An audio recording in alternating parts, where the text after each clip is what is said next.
Hey, welcome back to Is That Like a Thing podcast, where if we ask the question, the answer is always yes. I'm Megan. I'm here with Becky, Crystal, and Emily, and we're just tuning back into part 2 of our conversation with Krisi Monsivaiz about toxic friendships, how to repair it, how to understand when it's over. And so we're going to tune back in, but just to remind you where we're at. Okay, we have approached the conflict. We've tried to handle it in a healthy, Christ-like way, but it's just not working anymore. And so we're going to launch right into a story that Krisi specifically has about resolving conflict and approaching conflict and the outcome. So here we go.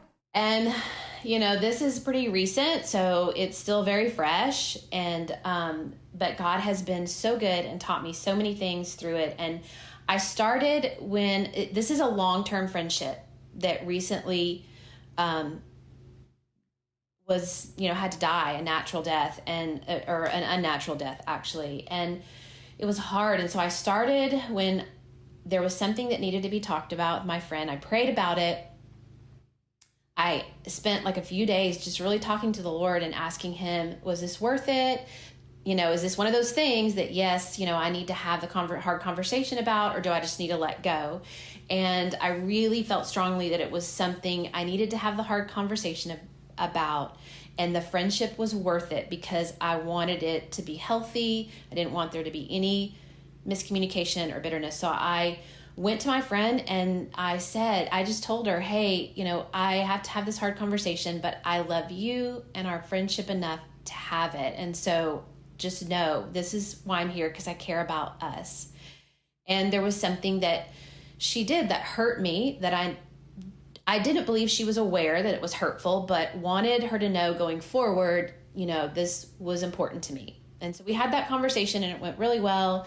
And we prayed together, we cried. It was really, really great. And then several days later, her husband got involved in our conflict, which is fine, would be okay, except that he twisted my entire situation.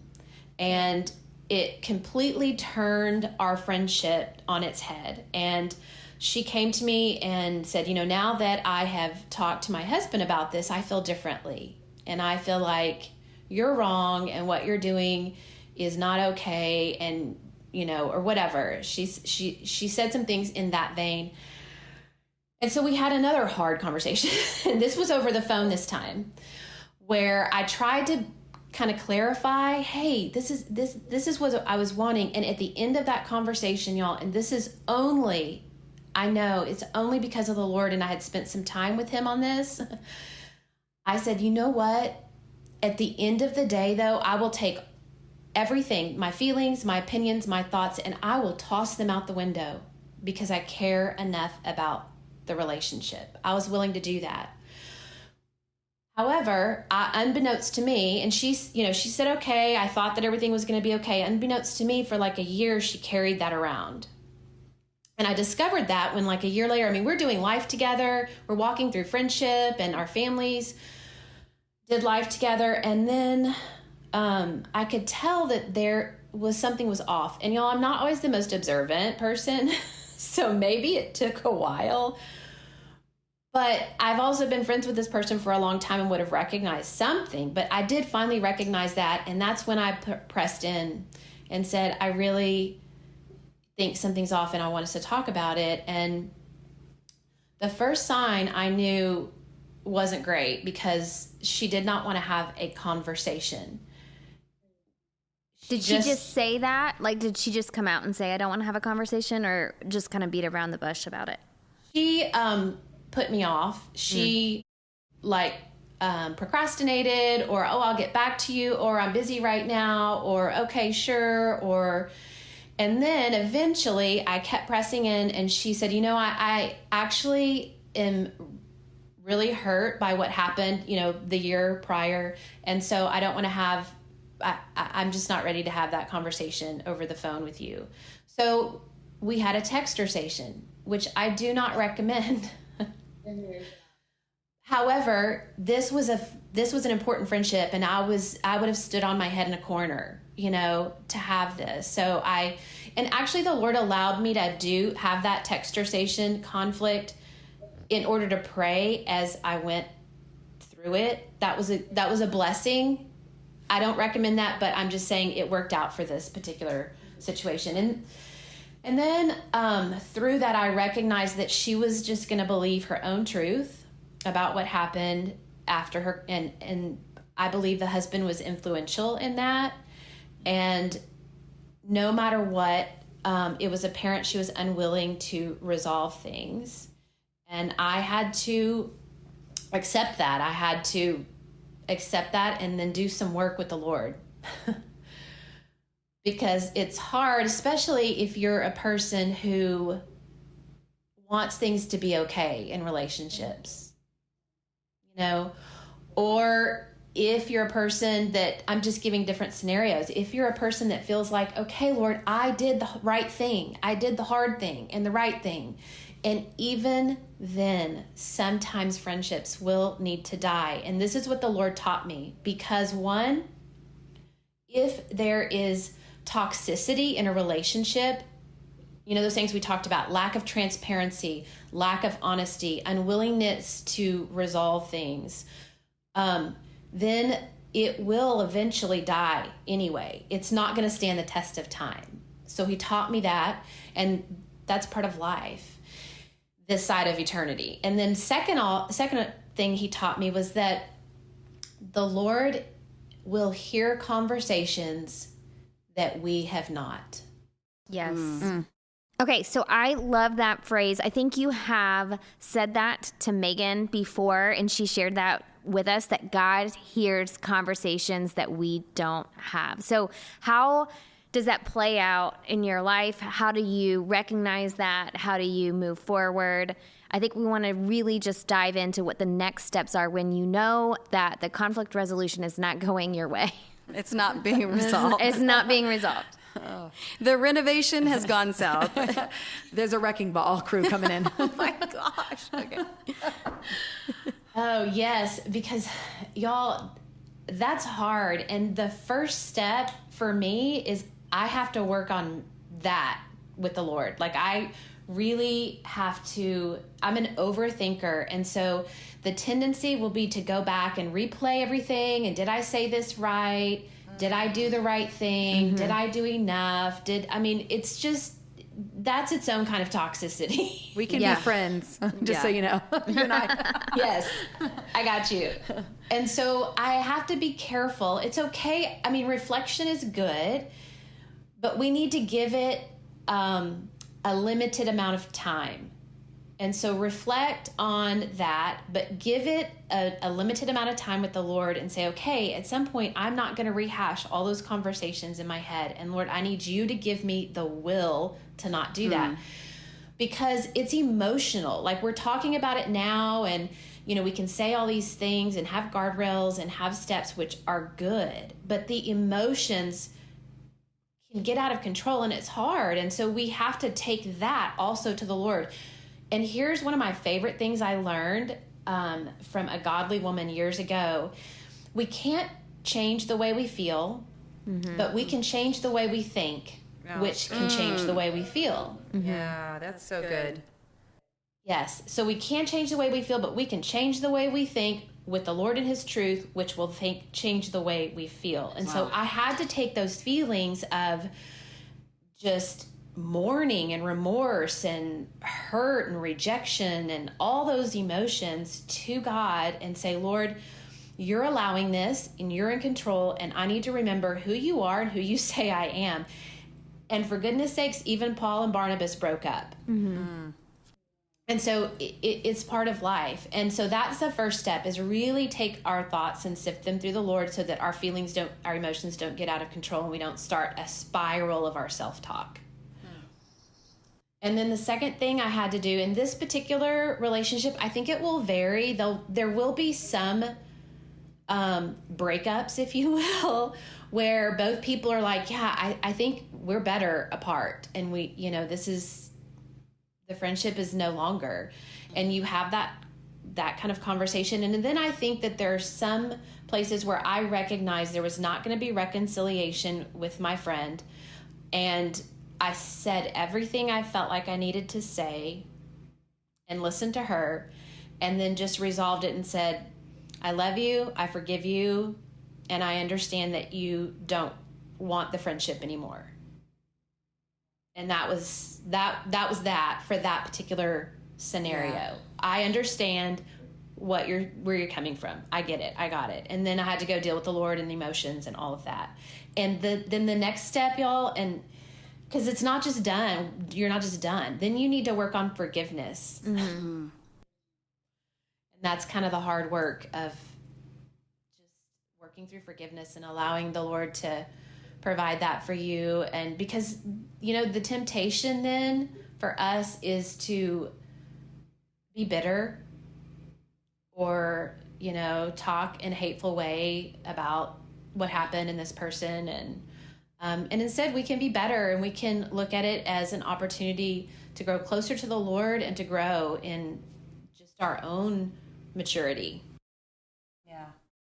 I think that's really good. And I think for me, I love to, tell people how I'm feeling, because for me, we're worth it. We're worth it. And sometimes it can be hard when it's not received how you had hoped and how you had expected or wished for. And that's real. That's a reality. So if you're listening today, you've been through that, you've walked through that, where you've done the best that you could do in every way, and it wasn't received, just know that we hear you, we see you, and you're not alone. You're not alone. And y'all, I've seen, and if you have daughters, you'll experience this. I've seen my girls walk through difficult friendships and have breakups, so to speak, in their friendships. And it's hurtful, but it's worth it to go the distance, to do the thing, to put yourself out there, and also speak up for yourself. I think that's really important, and that's really necessary. And try in the way the Lord wants you to try. And then if you need to walk away because there's not going to be reconciliation, there's not going to be mutuality in the relationship, there's not going to be transparency or trust, then also just have the courage to walk away from that. Wow. And know that that's okay. That sometimes that's the hard decision we have to make. So my question is going to be, what does that look like to walk away from a friendship in a healthy way? So like, if somebody wants more from you than you can give, if, they are, it's not necessarily a betrayal or that something's necessarily broken or wrong, but they want from you something that's not healthy for you to give at the time. How do you walk away in a way that's godly and that honors them, but also honors yourself? Like you're saying, you need to stick up for yourself. That is very hard for me to do. But I'm getting better at it, but I want to do it so in a godly manner that just is honoring. What does that look like? And how do you not walk away with all the guilt? Yeah, and keep going back and keep opening that wound back up. Because you feel bad. That you ended set up boundaries, basically. Culturally, you're not supposed to do that. Or like in our friendships, you're not supposed to end friendships. Like when you really talk about it, it's like, no, you're not supposed to. You're supposed to like keep going back. Love whatever. Everybody. Yeah. Mm-hmm. So how do you do that? How do you work through that? Get a good counselor? No. Get a good counselor, yeah. yeah, for sure. God, y'all, I wish there was like a perfectly straightforward answer for that question, because it's such a great question, and we all are going to be faced with that. And so I'm going to give you like my best shot, but I'm also going to remind us that it's really helpful that we talk to the Lord about that, and that we ask him to give us guidance and give us direction, and then take the burden of the guilt off of us. Like he wants to carry that burden, because I feel like as women, we set the bar sometimes like in some ridiculous zone that shouldn't even exist of expectations on ourselves in friendship and motherhood and wifehood and all of those things. And so we need to have grace with ourselves and ask the Lord to take the unreasonable expectations that we carry off. Wow, that's good. Yeah. Because we also need to trust, if the Lord is stirring this in our heart, that this friendship we know is not life-giving or beneficial. You know, if we're going to walk in obedience to God and what he has for us in other areas of our life and other relationships, then we need to be willing to trust him in walking away from those. And I think, so that's like the core, that's a foundation. Trust, at the end of the day, we have to trust God. And then if we can go to people like this in our lives and just say whatever, ask the Lord for words, right? I do that all the time. Okay, Lord, give me the words to say. But also say to your person, you know, I am not equipped right now with what God's calling me to do to be the friend you need me to be. And I can't invest in the way you're asking me to invest. And I wish I could. I wish that was not the case, but that's the reality. And I need to trust God and be obedient to him in where he's calling me to invest in relationships. Wow. I think that's good. There was a thought I had when you were talking on the last episode that we did where, and I just, you know, it's not really even a question. It was just a thing that popped up in my brain, is that Jesus had 12 disciples. He ate with them. He drank with them. He walked all over the place with them. He did ministry with them, and he's Jesus, you know? And I think that we do need to recognize, as you're talking, these things take a lot of work. And if Jesus had 12, we might need half or... Well, but then he had the 3. Yes. And then he had the closer. Yes. So I think it's, too, we need to take the expectation off of ourselves to have some huge circle and be everybody's friend. That's my weakness. But actually I'm learning too, like, it's okay to be everybody's friend and be there for when you're in a moment, but not give everybody your number, you know, and not give everybody, like, there are some people I don't want to just speak up and hurt their feelings. And hopefully they realize, like, if they've asked so many times, I'm just not giving it to you, you know, like, it's not that I forget. It's just, I'm trying to be kind to you, you know, and I'm not trying to ghost you, but I'm also, hey, you're not going to have my number. I don't have the capacity for this. And I think we need to realize that about ourselves, and that will help us to not be dangerous and create unhealthy relationships. It's almost like Abraham and Sarah, when they wanted baby, she's like, oh, just go hit up the other girl, you know, and get this illegitimate child that God didn't even intend for you to do, you know, and then we can make those kind of friendships because, and I think for people that are a little bit more, like, we're all wired differently. I love and admire Megan because she's able to really, really cut down and have her inner circle. Mine gets a little bit more grayer line permeable because of the type of person I am. I'm a deep feeler. I'm somebody that I love to speak into, and she does too, but she does it in a way more healthy way than I do.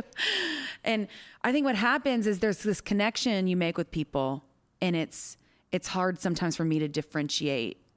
Is this a like legitimate connection I need to pay attention to, or is this just I'm speaking into somebody's heart in the moment?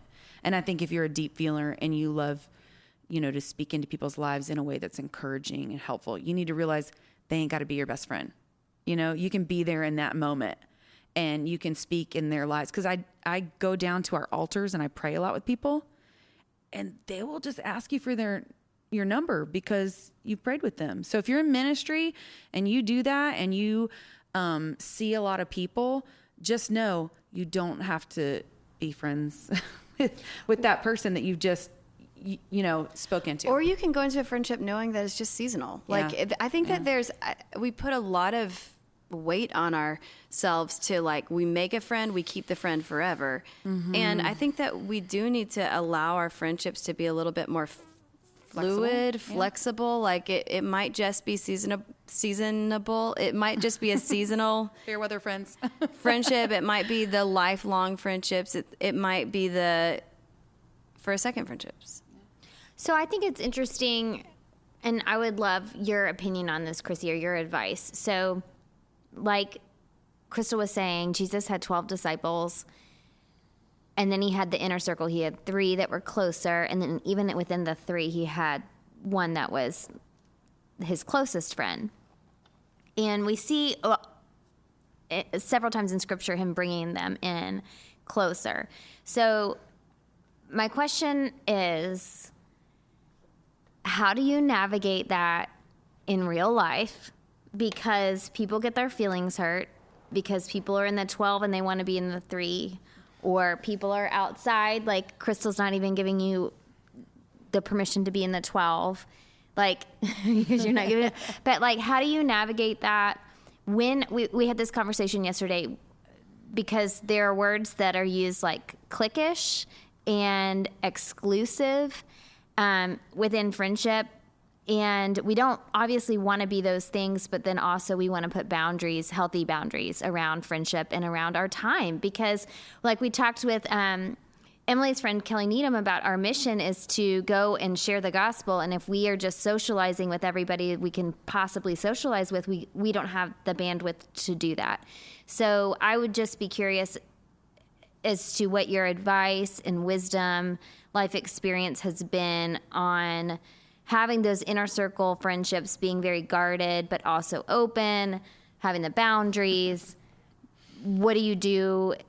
When does it cross into the line of being a clique as opposed to just having good, healthy friendships? Does that make sense at all? Mm-hmm. Yes, I think that's a great thing to address. Because it's just everything that you guys have touched on is so real and so common for women. So I love that you're doing that and that you're having those conversations. And let me give you just an example. For example, well, before I do that, there's some kind of principles, and I think Jesus is a great example of those principles in our life, that we need those few, what I call life friends. Those are people who know the good, the bad, and the ugly, and they've walked through stuff with you. And those you hold close to your chest, and you work hard at those, and you be intentional. I remember living in Singapore, and one of my like inner circle friends, we set up, just because we wanted to maintain the friendship. And, you know, I'm in a different country on the other side of the globe. And so we would set up weekly phone dates.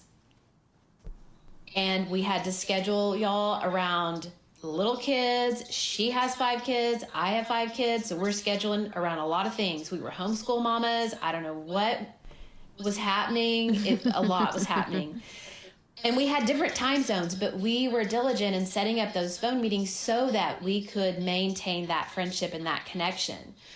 But that also is going to mean when we have those life friends, you know, our inner circle, that we're going to have to say no to some other things, including a lot of acquaintances. And because sometimes we can have too many acquaintances and not enough confidants. Yikes, you're scaring me, because I got a lot of acquaintances. Yes, and I do believe we're called to be friendly to all, but not friends with all. Jesus, Jesus, he didn't even heal everybody. Right?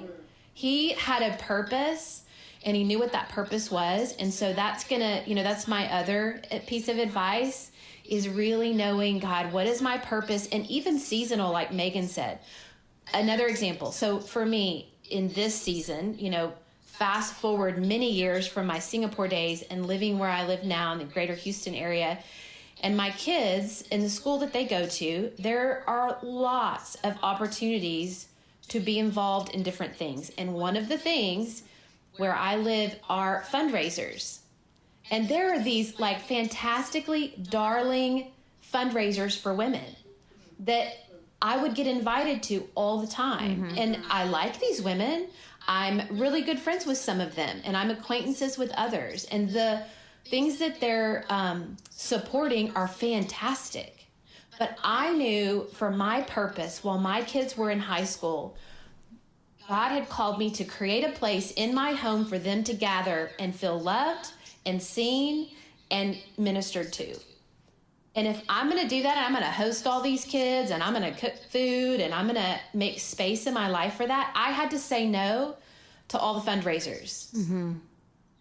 And so that by default eliminated friendships that, I would have liked to maybe had or invest in, but it wasn't the time or the season for me to do that. And so knowing my purpose and what God had called me in that high school season for my kids meant that automatically eliminated the Fringe, right? Mm-hmm. I mean, that sounds kind of negative. I don't mean it that way, but No, I think that's right on. Like, and like you're saying, that was your season, that was your time, that you really had to let God refine friendships, refine your mission, refine what you're doing. What is your calling?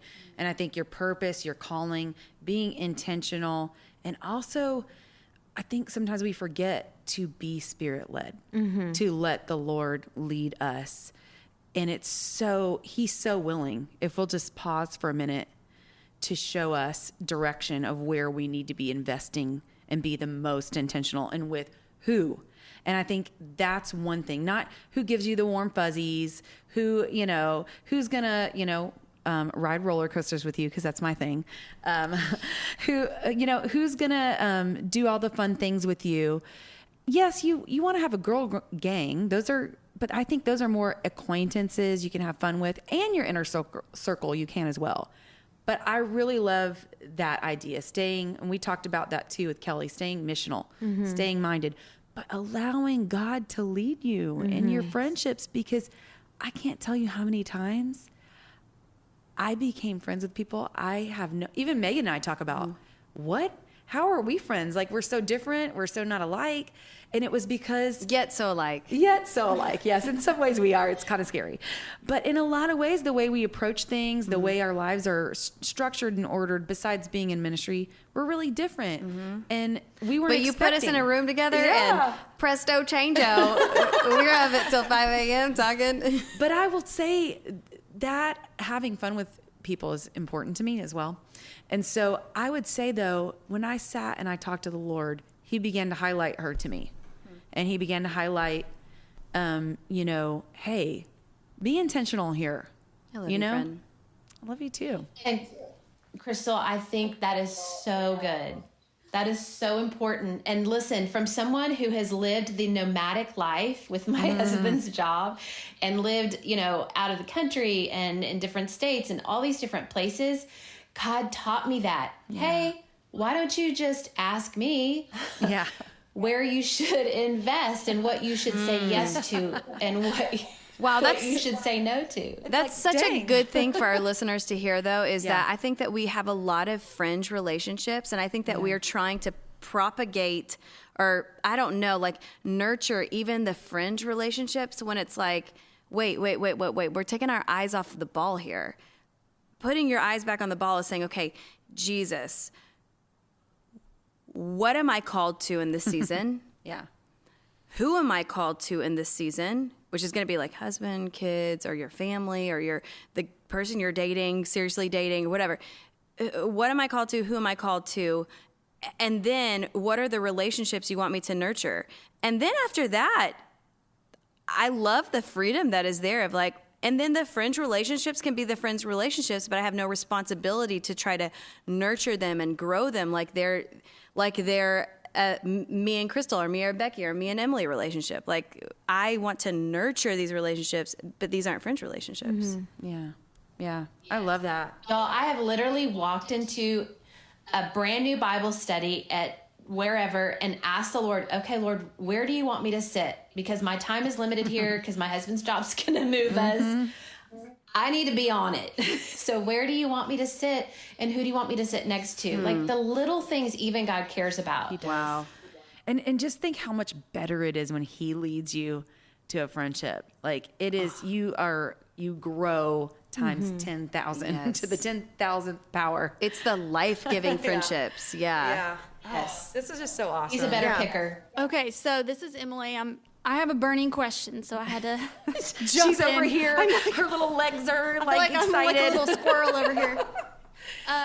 So here's what I want to know. I have moved upwards of 30 times, and that nomadic lifestyle did make friendships and developing those deep, lifelong friendships a lot more difficult for me just over the years. So I feel like, in a way, just friendships in general is a place of insecurity for me. And I didn't know that. Oh, well, I fake it really well. No, You do. Well, that's good. I guess. Kinda good to know. No, I don't know. All I'm saying is you seem very happy and kind and with a lot of friends. Oh, good. So in general, I think this has made me long for friendships in such a way that, and we were talking with Kelly about this, that I had stopped really pursuing friendship with Jesus, because everywhere I go, every new place, I want those friends. I need to create my circle. I need to have, my community. And yeah, Jesus is always there for me.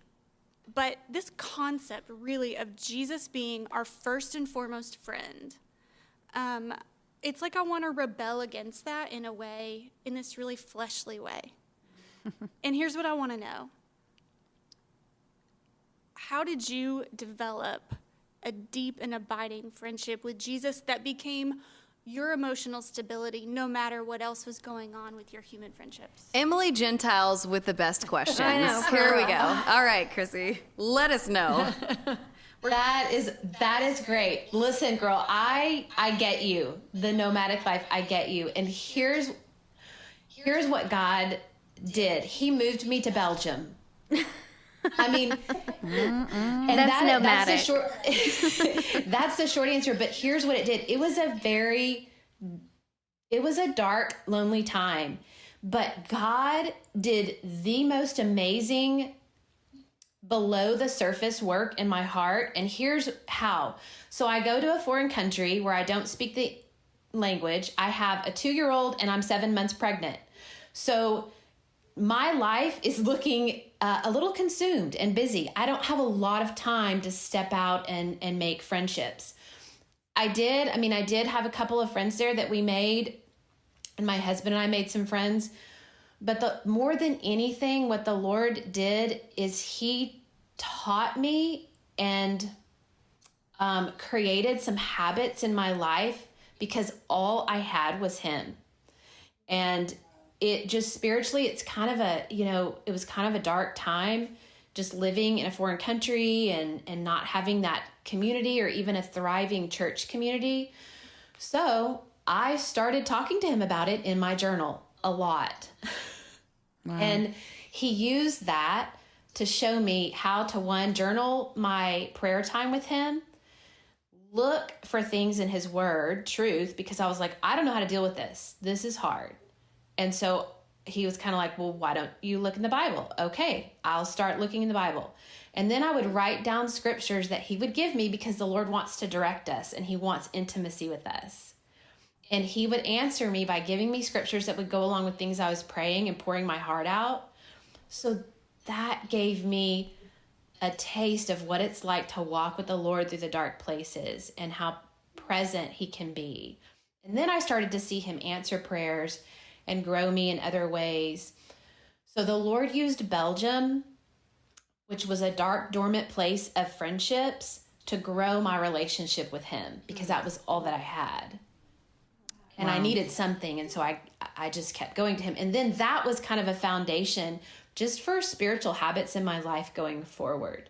I knew that God would show up. I knew that he was good and that he wants to speak into our lives. And he has truth in his word for all the things that we'll face. So I learned that in a dark place. So that's like my short answer of how I built that friendship with the Lord, which y'all was critical. Like looking back, I wouldn't have changed that at all, because had I had a lot of friends to lean on during that time, I really wouldn't have depended on God in the same way. I was just singing that old hymn yesterday, though. What a friend we have in Jesus.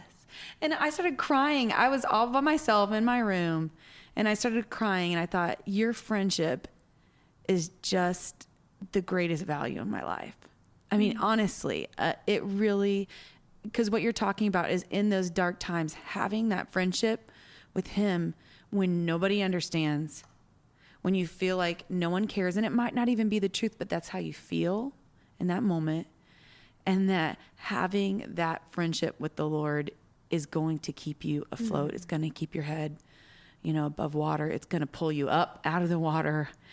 And I just love that, Emily, you asked that question, because in the way you answered it, I think almost too on the flip side, we should be intentional if we're having problems in our other relationships to come back to base one, which is Jesus and our friendship with him. Yeah, I was over here good. doodling, and I made like this little doodle on my computer, and it said, "Dear Jesus, will you be my best friend?" And I had a box check yes or no, and then I realized I'm the one who makes the check. Yeah. He's just there. He's already ready. Like, he is available.